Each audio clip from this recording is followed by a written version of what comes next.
Ya,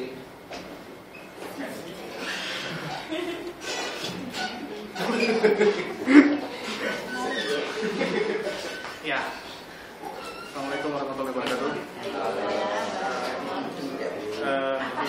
Ide-ide kreatif yang akan saya kasih tahu hari ini itu bisa bersifat imajinatif, bisa memang sudah saya lakukan. Yang teman-teman mau yang pernah saya lakukan atau yang mau imajinatifnya dulu? Oh, sama aja. Oh, dua-duanya. ya. Yang sudah dulu aja ya. Yang pernah saya lakukan itu banyak sih. Jadi sini ada 11 ide. Jadi ya sudah dirangkum semuanya. Yang Yang pertama, fungsi selotip menjadi pembersih lantai. Nah, jadi fungsi selotip ini apa ya? Saya dapat ide itu karena saya orangnya termasuk pemalas. Kalau termasuk di misalnya lagi liburan, saya malas beranjak dari tempat duduknya. Jadi kalau saya ada kotoran di dekat di lantai gitu, saya langsung ambil selotip, langsung saya tempel ya. Jadi nggak usah pakai sapu lagi, gitu. Ya sesuai dengan ide kreatif kan. Jadi simpel, buat yang simpel bermanfaat. Nah, Gimana tadi? hah? Tempel-tempelin? Selotip di itu dulu. Ditempelin kemana? Ditempelin ke lantai, banyak ada kotoran apa. Itu selotip kertas apa selotip? Selotip Biasa. Terus? Ya apa aja bisa. Terus habis itu? Habis itu ya udah bersihkan aja. Nggak nyapu. Nggak usah nyapu lagi. Tapi habis itu kelemahan dan kelebihannya. Bisa. Kelemahannya? Kelebihannya saja saya nggak mau kasih tahu kelemahannya. Oh ya. Kelemahannya pasti boros. Iya. Tapi kalau masalah kelebihannya pasti praktis. Jadi kalau saya ada berapa ada nokta, atau debu atau apa, tinggal tempel. Ya masa banyak Bu, dikit aja. Oh gitu. Iya. Oke. Tergantung kebutuhan.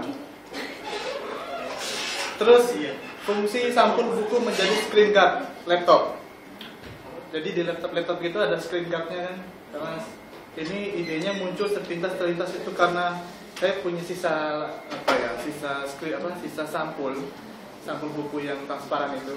Saya bingung nih buat apa. Biasanya saya pakai buat nyampulin remote control. Tapi kalau remote control kok kegedean, jadi saya pasang untuk screen guard itu saya tempel. Jadi kalau saya teman-teman minjem laptop saya mesti tahu itu adalah bukan screen guard tapi itu sampulnya buku sebenarnya. Seperti itu. Kemudian ini pengait gorden yang di sini itu saya pakai untuk menggantungkan kotak sampah di belakang jok kursi mobil. Karena di mobil itu tidak ada tempat untuk mengaitkan kotak sampah, jadi saya pakai untuk itu. Saya selotip dulu bagian kotak sampahnya, saya tancepin mengait gorden itu, baru saya taruh di belakangnya. Jadi kalau saya kena goyang-goyang nggak apa-apa sebenarnya, jadi fleksibel. Kalau ingin tahu contohnya bisa lihat di mobil saya.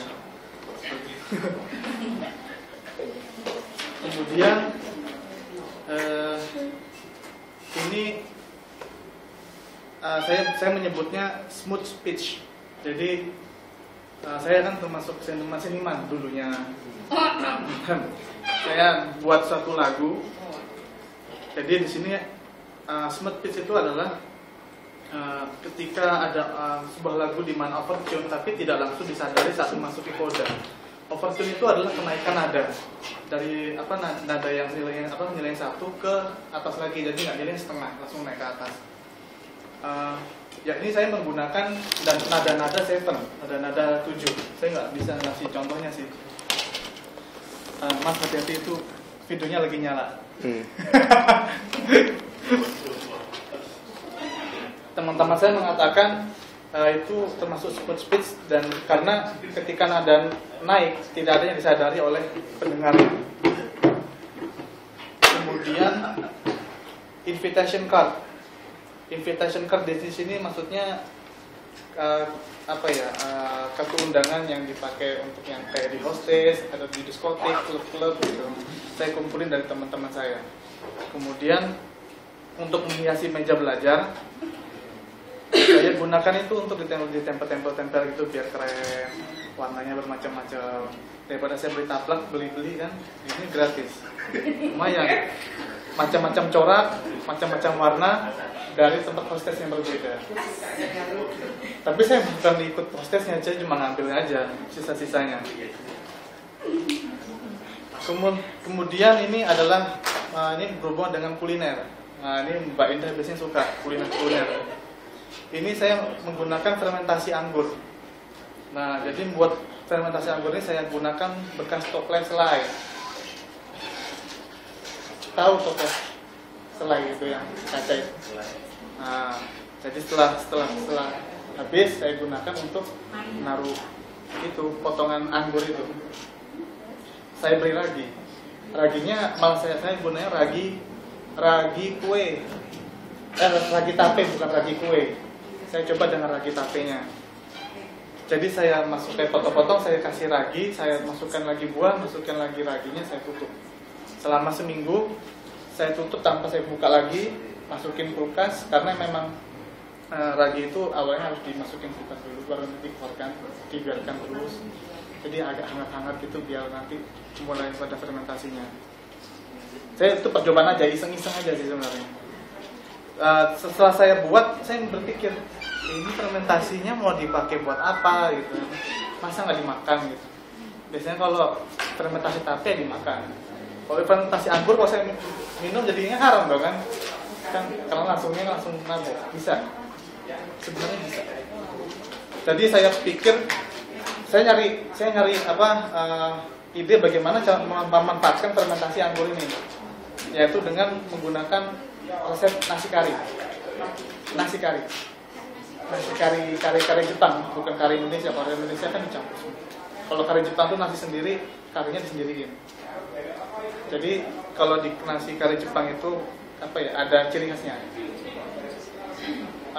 Isinya ada kentang, ada wortel, yang pasti ada daging itu sendiri. Nah di sini saya pakai dagingnya itu untuk dicampurkan dengan si fermentasi ini, fermentasi anggur. Saya ingin mencoba resep di mana daging itu merasa lebih asam tapi gurih. Biasanya kalau saya buat daging yang ditumis atau digoreng, saya pakainya angciu. Kalau angciu itu fermentasi tape, fermentasi beras, angciu beras 4%, 5% sampai 10%, ada yang sampai 10%. Jadi tapi saya menggunakan dengan hasil saya sendiri fermentasi anggur ini. Baunya emang nggak sedap, tapi kalau diginin enak. Coba-coba. Iya, alkoholnya. Ya karena untuk menghilangkan alkohol jadinya saya panaskan aja. Saya panaskan, jadi tumis dulu dagingnya bersama dengan itu fermentasi anggur tadi. Setelah itu udah agak merasa, baru masukin resep-resep bumbu-bumbu kari lainnya gitu. Jadi ya hasilnya saya nggak bisa ngasih hasilnya udah buang. Saya dulu gunakan pada mantan saya, jadi percobaannya untuk mantan saya itu. Jadi intinya adalah sini saya memanfaatkan fermentasi anggur, kemudian saya masak bersama dengan daging filet. Saya pakai filet. Hah? Bisa berkurus. Makanya iya boleh satu kali satu sendok 1 jam digalin, 1 sendok lagi gitu aja Mbak. Jadi ini terobosan terbaru saya sih. Wah, tapi nggak tahu kalau yang lainnya sudah terpikir sama koki-koki lainnya apa belum, saya nggak tahu. Saya nggak peduli, yang penting itu enak. Kemudian ide kreatif, imajinatif. Jadi ini yang belum ada bendanya, tapi satu saat pasti ada. Saya menyebutnya itu core driver collar. Jadi alat ini dipasang pada kotak pengiriman sinyal di setiap mobil. Fungsi dari alat ini adalah mempermudah seorang pengemudi lainnya untuk berkomunikasi langsung dengan pengendara lainnya juga untuk kepentingan tertentu. Sistemnya seperti Bluetooth, jadi disamakan dulu sinyalnya. Jadi setiap mobil harus aktif dulu sinyalnya. Pengemudi cukup mengucapkan nomor polisi mobil tertentu untuk berkomunikasi dengan pengemudi yang dimaksud itu. Dalam keadaan yang dinilai berbahaya, misalnya pintu mobil tidak tertutup rapat gitu kan, nggak usah buka jendela lagi kan. woi, masa teriak-teriak gitu maksudnya. Atau enggak misalnya pas bannya di depan kok nampaknya mau bocor, mau meledak atau gimana, bisa langsung beritahu gitu. Ide ini muncul ketika saya mengadakan perjalanan jauh bersama dengan 3 mobil lainnya. Jadi alangkah mudahnya jika salah satu mobil ingin berhenti, tinggal memberitahu segera, cukup dengan menggunakan kontak dengan 2 mobil lainnya. Tapi sebut nomornya, dia tinggal ngomong gitu. Alat ini berbeda dengan HT milik pengemudi taksi atau polisi ya. Yang harus menyesuaikan frekuensi dengan kualitas suara yang kurang lebih adil. Kalau terakhir di sini, seperti itu. Jadi alat ini memiliki kualitas suara yang jernih dan frekuensi yang selalu tepat sasaran. Pada versi yang lebih tinggi, versi jadi kayak seperti Android gitu, pengemudi akan bertatapan langsung dengan pengemudi lainnya lewat layar mini dan tidak mengganggu proses mengemudi. Ya? Layar mini. Kalau mimpi itu mimpi lain. Terus ini ide selanjutnya, saya menyebutnya isi gitar tuner. Jadi ide ini muncul ketika saya ingat ketika saya konser itu apa istilahnya, ada teman saya yang belum gitu ngerti cara menyetel nada-nada gitar, karena gitar itu ada 6 senar, jadi harus harus pas formasinya harus E, A, D, G, B, E. Jadi umumnya gitaris menyetel senar itu yang ngecun itu harus terus disesuaikan dengan cara berputar ting disamain baru di setel ting, setel lagi, coba lagi. Jadi saya mikir itu nggak praktis sih. Emang ada tuner lain tapi harus dipasangkan dulu ke gitar listrik. Tapi kan cuma gitar listrik. Kalau saya kepada gitar akustik, semi akustik itu nggak begitu peka alatnya. Jadi kalau di sini saya buatnya termasuk yang peka. Jadi isi gitar tuner itu alat yang dipasangkan langsung baik pada gitar akustik maupun gitar listrik. Dengan menggetarkan senar, alat ini akan mendeteksi apakah nada yang dihasilkan sudah sesuai atau belum. Jika nada yang tepat sudah didapatkan, maka ada alarm khusus berdering.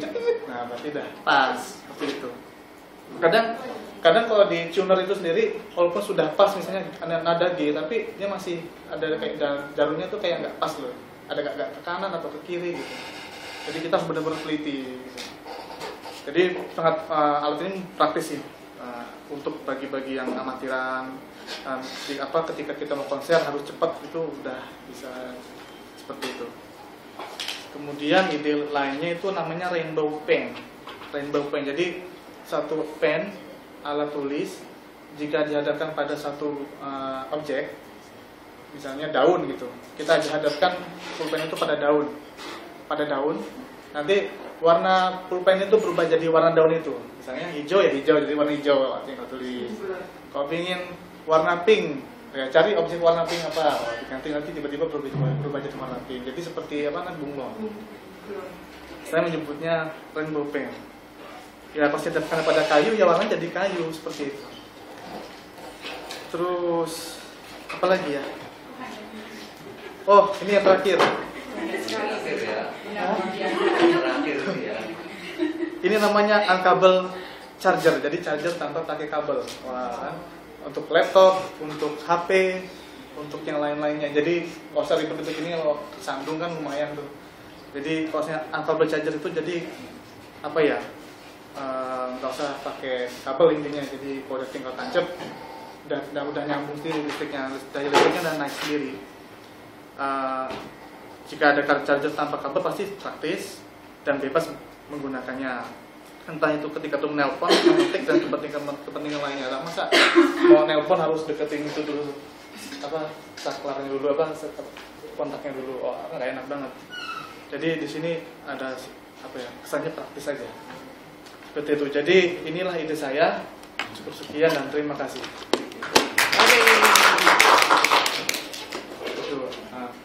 Oke, sudah cukup banyak idenya.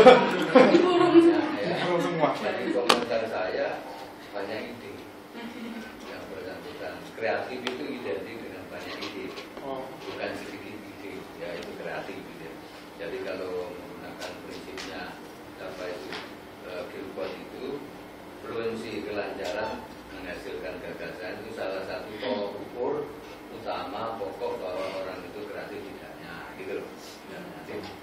mudah-mudahan di kedepannya banyak idenya. Iya. Tetapi sebagian ide itu harus realisasi. direalisasikan. Oh, iya. Alhamdulillah sudah ada seberapa. Ya, oke, terima kasih. Terima kasih.